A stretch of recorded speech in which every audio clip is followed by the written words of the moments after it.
Makuluhan sa pulong sa Ginoo nga akong ipamit ninyo. Mo kining atong theme sa pagsilibra sa anniversary, Yield to His Will. Ang atong text ko na makita sa 2 Chronicles chapter 30 verse 8. Nakabasa doon? Screen. English na, pero ako basahon sa atong pinulungan nga Cebuano para ato gyud nga masabtan og maayo. Nagaingon, ayaw ka mo pag masupilon sama sa inyong katigulangan. Dinoon, itugyan ninyo ang inyong kaugalingon, ngadto sa Ginoo, ug pangadto kamo sa inyong templo nga gibalaan niya, hangtod sa kakuran ug simbaha ang Ginoo nga inyong Dios aron mawagtan ang dako kaayo niya kaspo kaninyo. 2 Crónicas kapitulo 30 versikulo 12. Sa balang kasulatan mga igsoon, there has never been a greater king that followed David than King Hezekiah. No? Through his reign, sa iyang pagdumala sa katawan sa Diyos, came the greatest period of revival. Nahitabo na ko ka revival diha sa iyang pagdumala sa gingharian sa Israel. King Hezekiah led the greatest return to God ever recorded in the scriptures. But it wasn't always a successful journey sa ibuhat ni King Hezekiah. King Hezekiah, background sa itong teksto, iyang gimitat na katawhan sa Ginoo to worship and celebrate the Passover. Hezekiah's Passover call reminds us of God's mercy and restoration. Tingka po nun mo igsoon, atong susihon, kung sa kamahinungdanon ang atong pagtugyan sa atong mga kinabuhi diha sa kabubuton sa Diyos. Understanding God's will. Atong sa tunod sa mga kabubuton sa Ginoo. Kung mayroon ka God's will, nagpasabot na nga, God's will renews and restores. Nagpasabot mo igsoon nga, His divine power brings newness to something. Ang iyang balaan nga gahong mga igsoon nagadala og kausaban sa mga butang. No? And His power also repairs what is broken, damaged, or lost. Kaya ang proseso mga igsoon, it involves spiritual and emotional healing, bringing a person into a right relationship with God. Ikadua, it requires response. To be of that, God's will, part sa Ginoo, God's will, yan na. So, sa atong part, requires response, giga na to. Usahay atong response mga igsoon is mita renewing our heart, our mind, nga atong i-align sa kabubuton sa Diyos. But there is always one phrase nga involved in correctly responding to His will. Mo ni mga igsoon, obedience, faithfulness, action, bowing to His will and doing what He says. Mo na ang kabubuton sa Diyos kung mayroon ka kinanglan response or tubag gikan nato. Yielding to God's will. Kung mayroon ka, itugyan na ko ang pinabuhay sa iyang kabubuton. Kung sa kayo pasagot yan? To yield, to humble ourselves. O sa ito itong gagbulingon. It means putting ourselves at the lower place of importance sa atong tagsa-tagsa ka mga kinubuhi. Humbling ourselves, o pagkabusan itong gagbulingon, is all about putting God first in our lives. Kung mayroon ta, mapayusahan ng pagkat, sa tanang tao sinulo kita, ako usa ka ng inusan ng tao. Pero kung sa imong kinabuhi, wala ni mong ibutang ang Ginoo nga number one, your lying. Diba? Kung mayroon ta mo igsoon nga, humble yourself,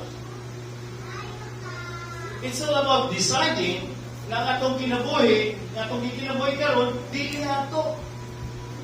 No? Ato ang mundo na, the life we live today, now, is not our lives. Diba? Klaro mo na? It's a borrowed life. Therefore, may ita sa itong kinabuhi. If this is not my life, I'm going to live it in God's way. So, kita mga Kristohan naman, so usa lang ang atong ang hinumduman, dili na itong kinabuhi. So therefore, atong ikinabuhi according to God's way. Secondly, we will yield to His will. Turn to God. O, balik ka sa Diyos. Nagpasabot nga, consciously, atong isurrender ang atong mga kaugalingon ng mga plano sa kinabuhi. Our own desires and our authority atong surrender nga to sa Diyos. Na ni-agree ka sa itong kinabuhi ng iyang kabuton is the ultimate rule and guide sa pagkakataon ng pagkinabuhi. It is an active and willing submission that involves acknowledging na authority sa Ginoo mao ang matuman sa atong kinabuhi and living for His glory and actively seeking to obey His commands every hour sa atong pagkinabuhi. No? Third one, obey His word. Meaning, musabi ka sa kabuton sa Ginoo at mabasa sa mga kasulatan. You give yourself to what He tells you to do. At yung tumanong sa iyong gisulti ka na to. And let the word of God live through each of our lives. Ang atong kinabuhi, bulong sa Ginoo. We believe, kanang mga Kristohanon, nagatuo, that the Holy Spirit is the author of the Scriptures, di ba? And the primary way the Holy Spirit leads our life is through His Word, the Bible. Di ba? Kung mayroon ka sa itong kinabuhi sa butol sa Diyos, unsa man itong benepisyo na makuha? What are the benefits of yielding our lives to His will? Will we yield to God's will? Number one, we experience restoration. We experience restoration. We will have spiritual alignment when we yield to God's will and when we call on Jesus as our Lord and Savior. Secondly, we will find peace. Diba? Doon ay kalinaw ang atong pagkinabuhi, isang kaliwala sa unsang circumstansya sa palibot. We will become more like Christ as we are filled with the Holy Spirit. And it is our choice to hand over control and burdens sa atong kinabuhi, trusting that God is working for our own good. Usahay ng good na may tapos sa atong kinabuhi. Maka-question ka ba sa atong una-una na kaligin mo na ito. Kabutot sa Ginoo para sa kaayuhan ako. Or gisilutan ko sa Ginoo kay hindi, doon na tayo nahimo ang kalapasan. So, trusting that God is working for our own good, which leads to a transformed life marked by the fruits of the Holy Spirit. Kung sa may bunga sa Balang Espiritu sa itong binubuhay, may tabo kung we put our lives to His will. Fruit of the Holy Spirit like love, joy, patience, peace, kindness, faithfulness, self-control, and others. Mao na ang makita, natakaw, na bunga sa Balang Espiritu Santo sa atong kinabuhi. We put our will in God's when we put our life in God's will, we grow in faith. Mutuo tayo sa itong pagtuo. Yielding to His will can lead to a deeper faith by fostering trust. Pagsalig na ito dahil kaniya, pagpaubo sa itong kinabuhi. Mutuo ba ito pagtuo kung di ka mapahitason? Gagarbo lang ang magpatibabaw sa itong kinabuhi. Dili, di ba? So, kung atong ibutang ang atong ginabuhi diya sa kabubuton, mutubo ta diya sa pagtubo. Fostering trust, humility, and alignment with the higher purpose as it requires surrendering control trusting that God knows what is best. Di ba? Ang talang na ito na sa itong kinabuhi, siguro kayo ka, mura mo ni dili panalangin. Pero we need to think always that what is happening in our lives kabubuton sa Ginoo para sa kayuhan nato. Di ba? And consistently choosing that path. Usahay ko kita sa itong magatawa nun, maluya ka. In fact, kung maluya ka, we got of ourselves sa mga fellowship, di ba? We question God, anong ito mo sa itong kinabuhi, nga natuta nga, kita uta, matinumanon man.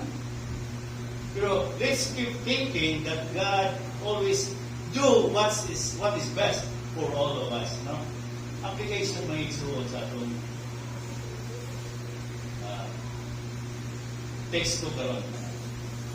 To yield to God's will, meaning you need to reflect on your life. Kanya na ito itong kakulingon din sa amin.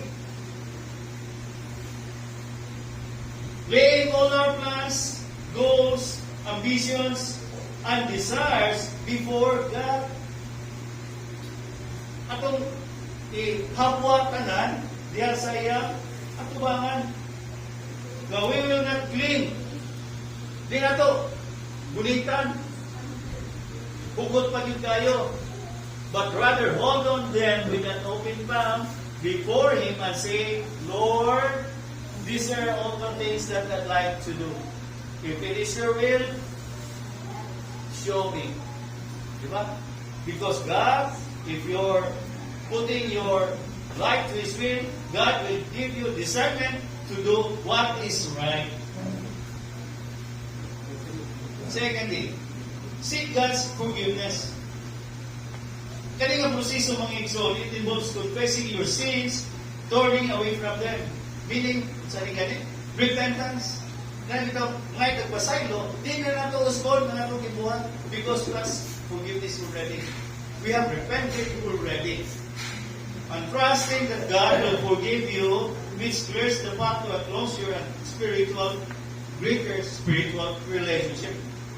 So kung ikaw na nagpasaylo, naginunso na kasi itong mga kasalanan, what will happen next? Imo nang isirad na itong mga kalapasan ni kong mo. So ang imong spiritual relationship sa Ginoo, ni lambo mo tubo pa. Because what you did is an act of humility. Nagpaubos ka. And it demonstrates a commitment to align with His will. So kung paubos ka sa itong kinabuhi, meaning, we align our will to God's will. Thirdly, follow His guidance. Kung mayroon ka follow His guidance, musunod ka sa iyang giya, pag-giya na ito. So, one must surrender. Sa itong kinabuhi ito, surrender itong kinabuhi na ito kaniya. Consistently pray for discernment. How will we know that it is God's will that happens in our lives? Ito sa mga itong ebawan. When God gives us the wisdom to discern kung tinuod na ngayong kabutod. Because we have read that in His Word. Dili lang isulti ni kinsa na nagtindog sa tubangan na una kabuto sa Ginoo sa Pilipino. No. We ourselves can discern if it is God's will in our lives. Pray for discernment, study scriptures. Dili lang magod ang leaders sa church ang hagkon at ang mga ministro at mga pastors. Tanan ta kinahanglan magtuon sa Biblia. And seek godly advice. And trust, lastly, and trust in the Holy Spirit's guidance. Kano sa mga itong pinabuhi na ngayon taong giyan sa Balang Espiritu Santo? Wala pa.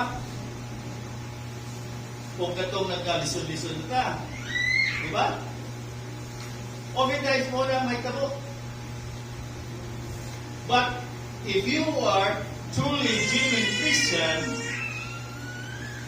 you always study the scripture, seek godly advice, and trust in the Holy Spirit's guidance. Conclusion, mga igsoon. Yielding to God's will is a desire to surrender one's own life. Kung sa gani, kung atong itugyan, atong kinabuhi dyan sa kaputod sa Diyos, nagpasabot ka, atong gusto, kagustuhan, atong i-surrender, atong ikahin atong kinabuhi, diha sa iyang kabubuton. Voluntarily. Recognizing His authority and trusting God, His plan is better.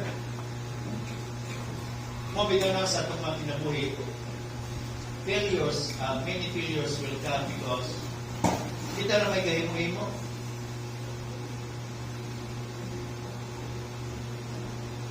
We don't ask the Holy Spirit to guide us. No? Bisan sa itong mga pag-ampo, I don't think we ask the Holy Spirit to guide us. It's the work of the Holy Spirit to guide each one of us. This is because the Holy Spirit is indwelling in our lives. It's a matter of tawgon, kamugian na to. It's the Holy Spirit that indwells each one of us. Because God knows kung sa itong mga weaknesses, kung sa itong mga kakulangan sa kinabuhi. So kung atong ibutan, atong kinabuhi sa iyang authority, and trusting that His plan is better, this will lead to a life of lasting peace. Why katapusan ka kalinaw sa iyong kinabuhi? Contentment. No? Parang, doon na kay kontento ka sa naanin mo. Dili ka maingit kung sa nasa imong silingan, nasa imong kauban sa trabaho.